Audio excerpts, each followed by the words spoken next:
What's going on, everybody? Welcome into another episode of Fantasy Alarm Sports Talk. I'm your host, Howard Bender. With me today, James Grande. We're continuing our series of FSGA draft coverage. That's right. The Fantasy Sports and Gaming Association has been doing drafts all weekend long. You've seen the live streams here on Fantasy Alarm. You've seen or you've listened to the broadcast on SiriusXM Fantasy Sports Radio as well. And today wraps up the final conference draft. It's the Central Conference, the fourth football draft that we've done this week through the FSGA. Wednesdays was the Futures and Props draft, which was a fantastic one, which I'll talk to James Grande about, because James is the first one that you've been on with this week. And I'm curious, have you been watching the live streams? Have you been watching the drafts as they've been going all week? Yeah, I've watched. Well, first off, thanks for having me, Howard. I'm excited to be on. And I've watched all of the normal drafts. I didn't actually catch the much of the future props draft, only because, one night with the girl and the baby, it was nice. But I've loved the coverage here at Fantasy Alarm. I think it's been just as good as it gets amongst the industry, and the drafting has been spectacular. I think from the Champions League on, it's just been, the Champions League was a fun draft to kick the week off. I thought that was just, it's the best minds in the industry, and all of the drafts have been, but that was excellent to see, and the live stream portion has been tremendous. The people who hopefully aren't just listening on SiriusXM, to just, see the banter going on after you guys get off air, because you don't get to hear it from everyone while they're on air. And then, then the room opens up once it's only the live stream. So it's been a fun week of draft so far. I'm looking forward to today's as well. Yeah, it's definitely been a lot of fun. I got to, I was in the Champions League draft on Monday. Sat back and helped produce the live stream directly. By produce, I mean I kept typing messages to Matt Sells saying, "Put the board in. Okay, back to the room. Put the board in. Back to the room." Right? I mean, that's executive producer material there. Sure is. So I did that. I took part in the futures and props bet draft, and then I was on the broadcast for SiriusXM. I was on the broadcast also on Monday, right. Drafting and broadcasting. I keep forgetting about that. But then I was on the broadcast last night for the national conference.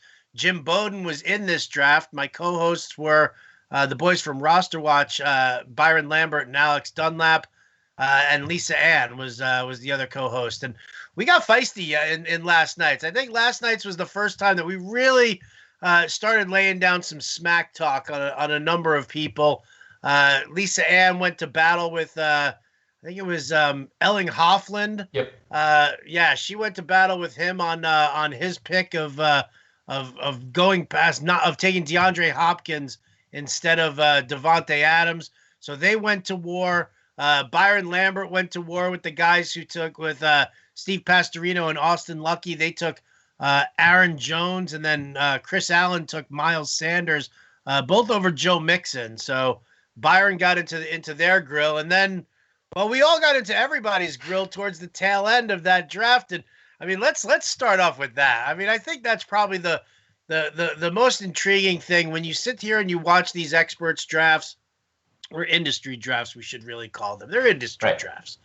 We can talk about things like the value of quarterback and the value at wide receiver, and people reaching for tight end, stuff like that. But last night marked the first time in any of these drafts where we saw a little bit of a go for broke kind of strategy. Antonio Brown. Yeah, right? Antonio Brown in the 11th round to the SCA Promotions guys. Not only did Antonio Brown go in the 11th, but then Des Bryant went and kicked off he was taken by Sandy Plashkis from Owner's Box. That was the first pick of the 12th round. Then you had Cam Newton go off the board in the 14th and Devontae Freeman in the 15th. Surprisingly, no Josh Gordon, which is definitely a question. But, I mean, when you look at these drafts, and, this is all about winning these other conferences, the bottom three teams from the Champions League are all relegated. Right. And they go to these conferences, and the conference champions move up. So it's kind of it's a go for broke strategy. It's win or go home, and that's it. So when you see things like this, is that the savvy move to take that shot on an Antonio Brown? Forget Des Bryant. I mean, I have to forget Des Right. Bryant. That's garbage. But I mean, Antonio Brown, Cam Newton, like, would you make these picks if you were in that kind of go for broke mentality? No, to to be blunt, and I don't want to be too forthcoming. I think it is due to maybe a lack of preparedness, Howard, Ooh. because there's no reason to take any of those guys unless you're doing a 20 round best ball draft, and that's not what this is. This is a 16 round industry league where, let's face it, these guys don't have teams. Antonio Brown might be suspended for X period of time. I mean, if you were talking about maybe the 16th round, you have 6, 7 very solid receivers. I mean, maybe, right? If you have running back depth, which, by the way, it's a 14-team league. If you look through all the drafts, not many teams have, solidified 4, 5, 6 guys they can count on. Why take Devonta Freeman, who, has been linked over here, linked over there? But I mean, at the end of the day, he wasn't great last year, and that's most likely why he doesn't have a job. And then Cam Newton, I mean, there are limited spots. Unfortunately, I still think Cam Newton should be a starter in this league. There are limited spots where he can go to start right now. Drew Lock was on the board next to Cam Newton. Drew Lock, who just got 6 shiny new toys in the offseason, including some people's number 1 receiver in the draft class. So, like, I think it comes down to preparedness, and I don't want to call anyone out for that. But I mean, this is the big leagues, and it's something that, personally, I would kill to be in, and I know a lot of people would be killed to be in. And I'm not just, again, not taking shots, but be prepared for this stuff, and don't take, the Des Bryants and the Antonio Browns, because that's a wasted pick. I'm sorry, and there's a lot of sharp people in these leagues that are going to capitalize on those type of mistakes. Yeah, to your point in the quarterback situation, Cam Newton went before Drew Lock, Joe Burrow, Jimmy Garoppolo, and Derek Carr. 4 quarterbacks who all have the job. Like, it's their job Right. to be their team's quarterback. So, I can sort of see taking the shot on Antonio Brown. Same. If you're using like your 15th or your 16th round pick. The 11th round, that to me, that's a little crazy. I mean, what he passed up as far as talent goes on the wide receiver Hunter Renfrow, Michael Pittman, Curtis Samuel. I'm not a Sammy Watkins guy, but Paris Campbell, Tyrell Williams, N'Keal Harry, Randall Cobb. There are definitely some names out there who can contribute in the immediate for sure. But I could understand taking them like super late, like a Josh Gordon. I could understand taking him 15th or 16th round. Right. He's linked to teams. People are talking about it, and it's a possibility. But yeah, that was bit of a head scratcher. Listen, we gave it to him in the draft room too. Like that Des Bryant pick. On the live stream, Alex Dunlap was just, I mean, he was beside himself. He was from Roster Watch. He was just so bummed that pick was made. So give me your overall feelings on these drafts in general, though. Stuff that fantasy owners who are watching these can take away. Like, one of the crazy things that you see is, industry people, they tell you to wait on quarterback. For the most part, we saw that. We still saw Lamar Jackson and Patrick Mahomes go early. Kyler Murray, Dak Prescott, Russell Wilson, they, went relatively early, but then everybody else really got pushed down. I don't see a lot of that in the home leagues. And so, it's one of those things to say, all right, I'm going to look at an industry draft, but then my home league comes up and it gets like really wacky. I mean, I think the strategy to wait on the quarterback, especially in these industry leagues, is the way to go. I mean, we're filling out 14-team rosters. There's already a scarcity at the running back position with question marks literally left, right, up, down. I think you need to capitalize on the skill positions before you address the quarterback. I mean, I'm one of those people. I don't want to take Lamar Jackson or Patrick Mahomes early, because that's taking away from a running back or receiver. To be honest, I I just looking at all the draft boards this week. I know, Rick and Glenn always tout the smart system, smart system, smart system. 3 running backs in the first 4 rounds. That's the way to go this year. And I think that there are certain years where you bite the bullet, you eat the chalk, famous DFS phrase. And this seems to be one of those years because we've seen it 3 drafts now where people continue to wait on running backs, and then Keyshawn Vaughn ends up as RB2. Or I know in the Champions League, we had someone who didn't take a running back for over an hour, and then they didn't have a running back.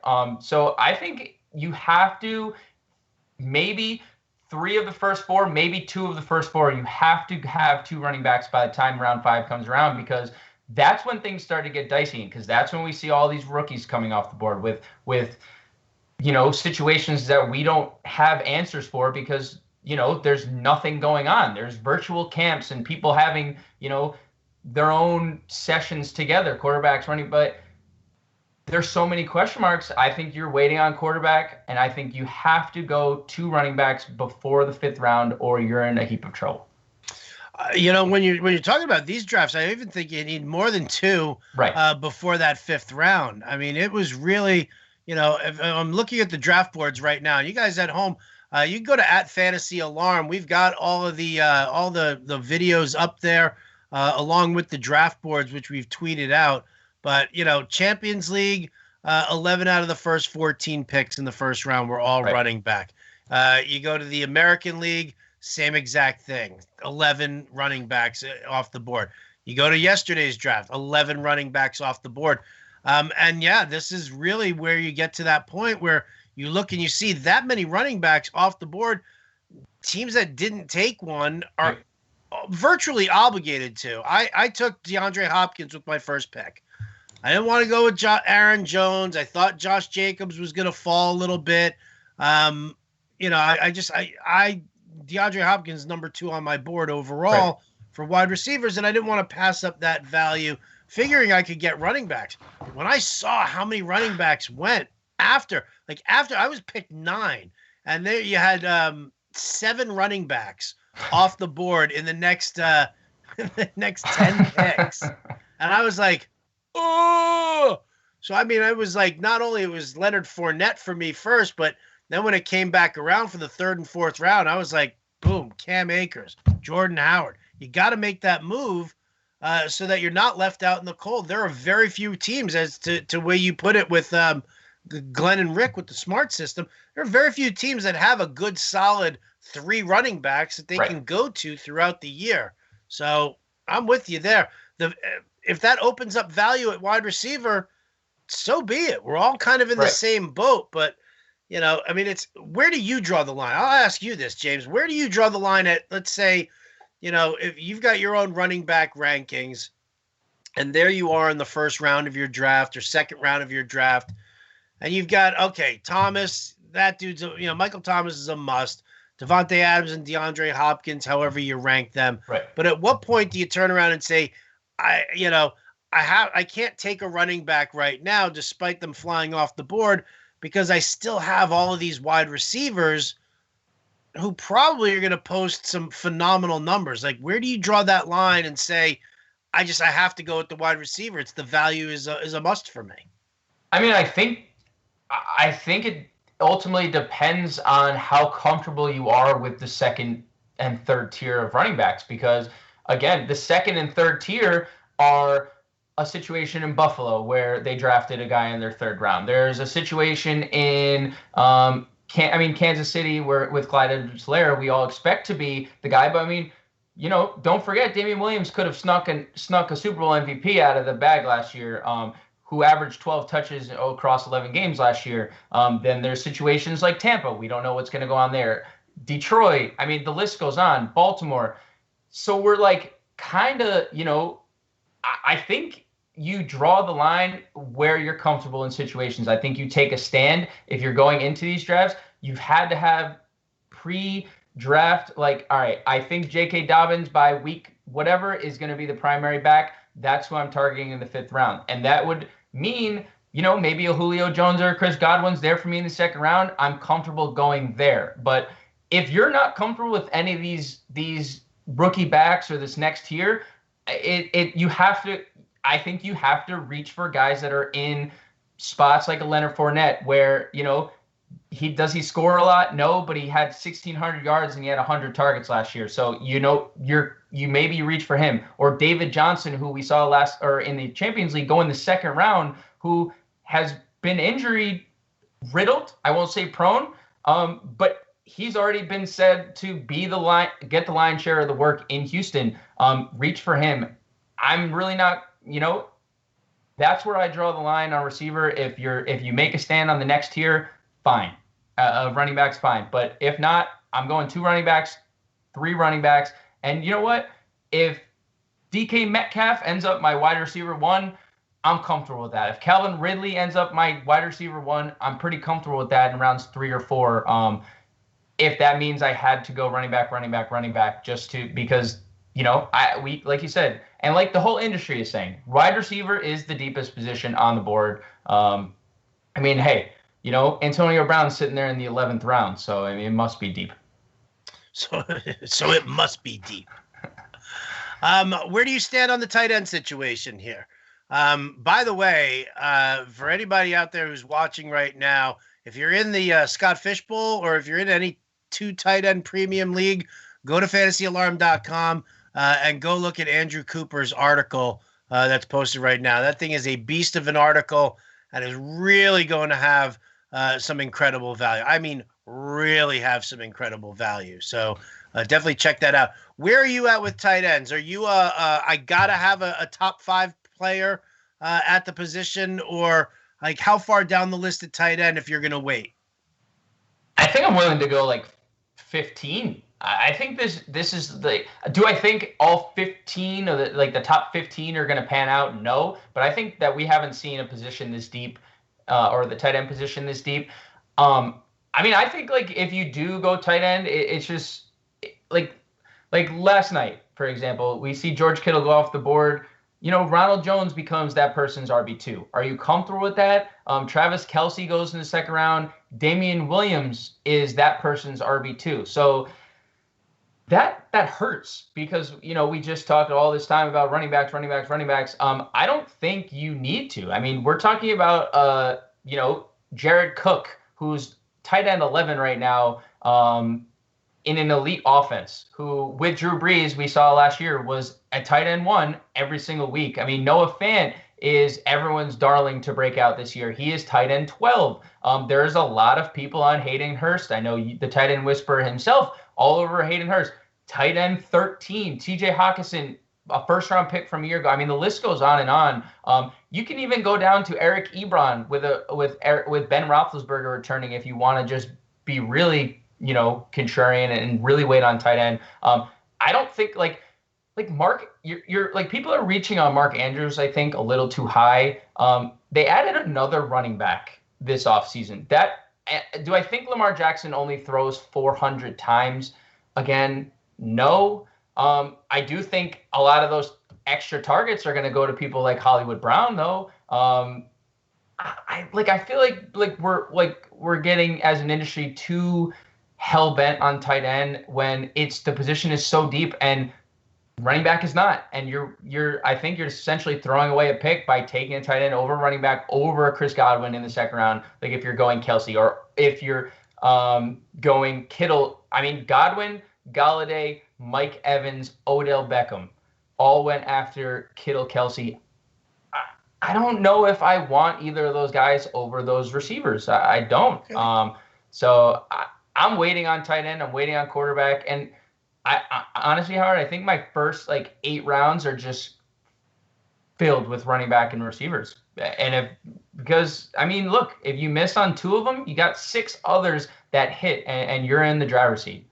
So what's the lowest you would go at tight end then? I mean, are you going down to, let's say, Eric Ebron, Ian Thomas, Chris Herndon? Are you going that far down the list that you would be happy if these were, if one of these guys was your tight end 1? I mean, happy. I wouldn't. I don't know necessarily if Acceptable. I would. Except, yeah. I'm doing a dance because I got Chris Herndon. Right, right. Yeah. I mean, like, I think it depends on league construction. Like 14 team leagues, I think I'd be okay with those guys. Like a 12 teamer, if I don't have at worst Hayden Hurst, I think I'd be a little disappointed that I waited and sat back for Chris Herndon because, I mean, less people picking. I think so. I think like in a 14 teamer, I'd be okay with it. I'd be okay with a Eric Ebron or Chris Herndon, but in a 12 teamer, I don't really want to go any further and test my luck than like a Hurst or a Hawkinson.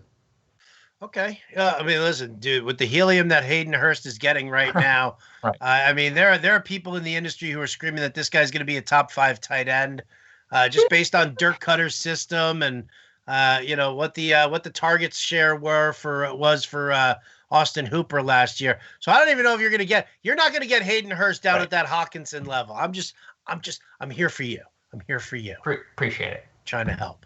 So let me ask you a question here. As far as what we see tonight, really interesting group of drafters here tonight.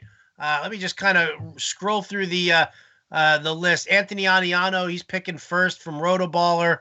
Zach Zarette from Drafters Fantasy. Adam Ronis picking out of the 3-hole. And he gets freaking Zeke, huh?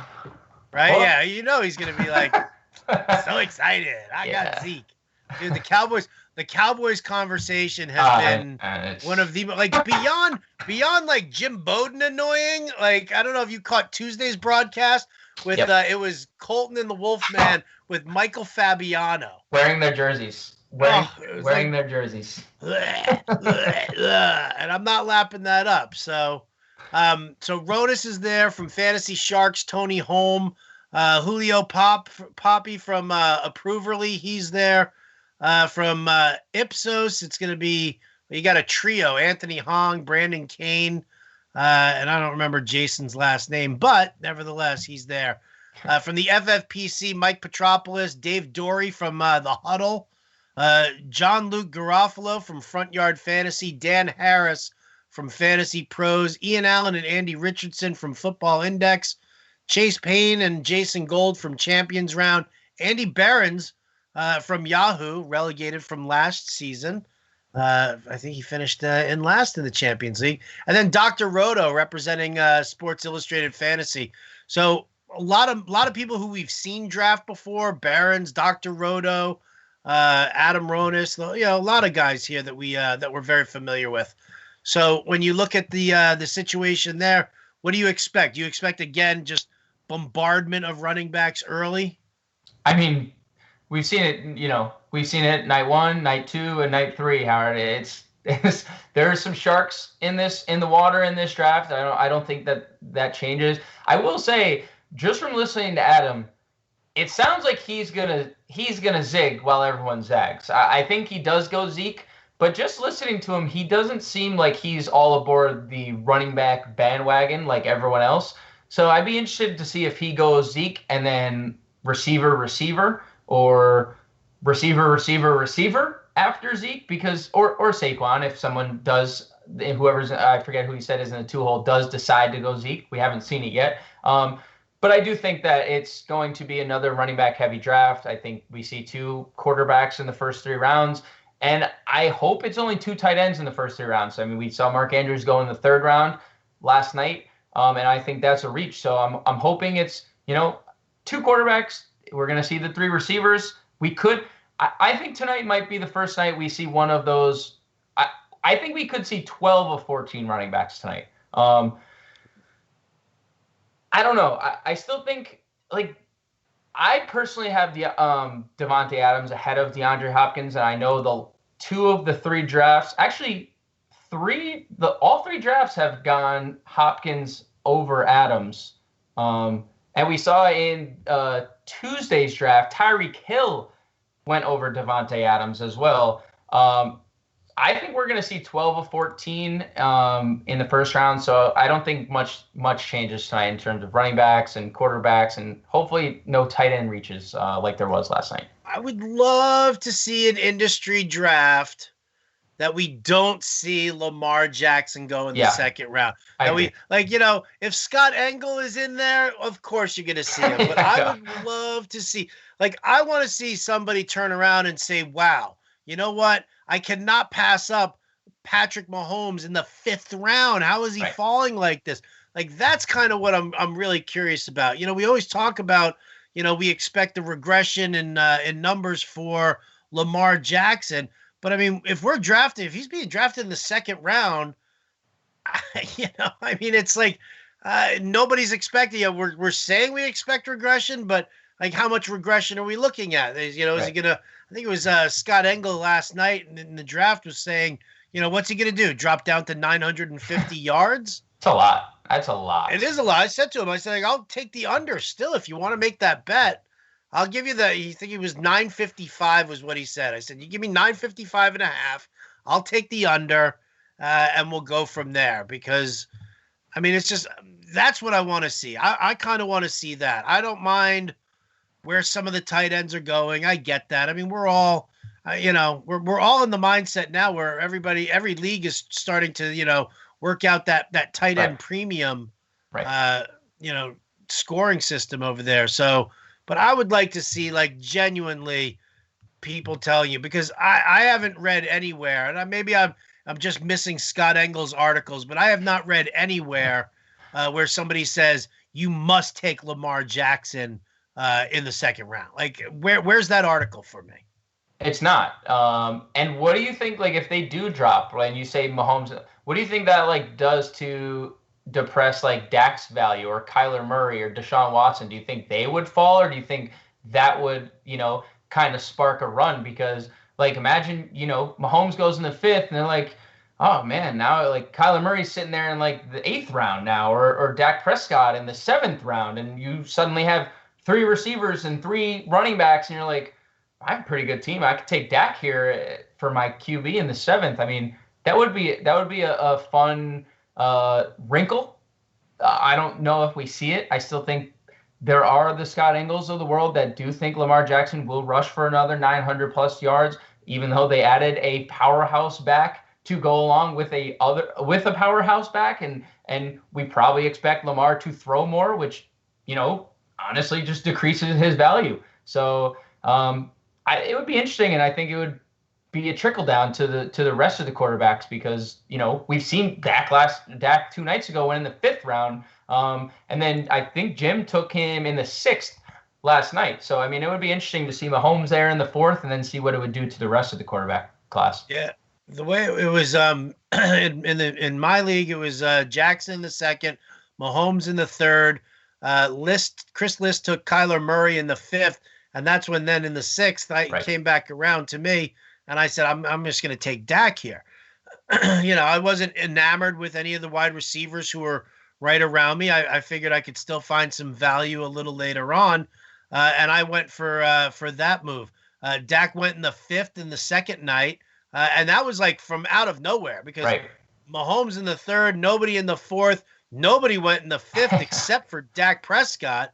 And then nobody went in the sixth, and then all of a sudden you saw in the seventh, Kyler Murray, Deshaun Watson. So I think that that the guys from Yahoo on the second night were just hoping to start that QB run maybe and slow the pace down so they could grab themselves another running back. Nobody bid on it.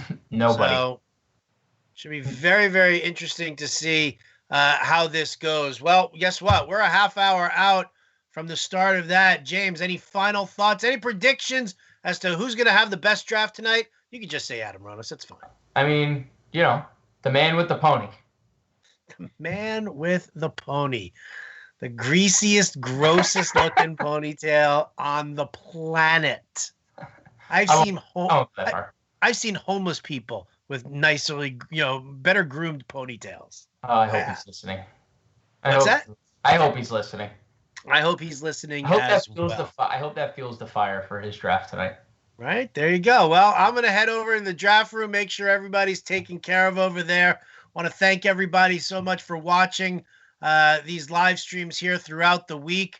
Obviously, Fantasy Alarm will continue with their live stream productions when every day, 3 p.m. Eastern. You always want to make sure you get a part of that. So follow us on Facebook, fantasyalarm.com. Follow us on Twitter at Fantasy Alarm, Instagram at Fantasy Alarm, and of course, go to our YouTube page and subscribe. You can find all of these drafts and all the live streams available to you there. That's going to do it for us today. Big thanks to John and Pemba for producing. For James Grande, I'm Howard Bender. Fantasy Alarm. We'll catch you next time.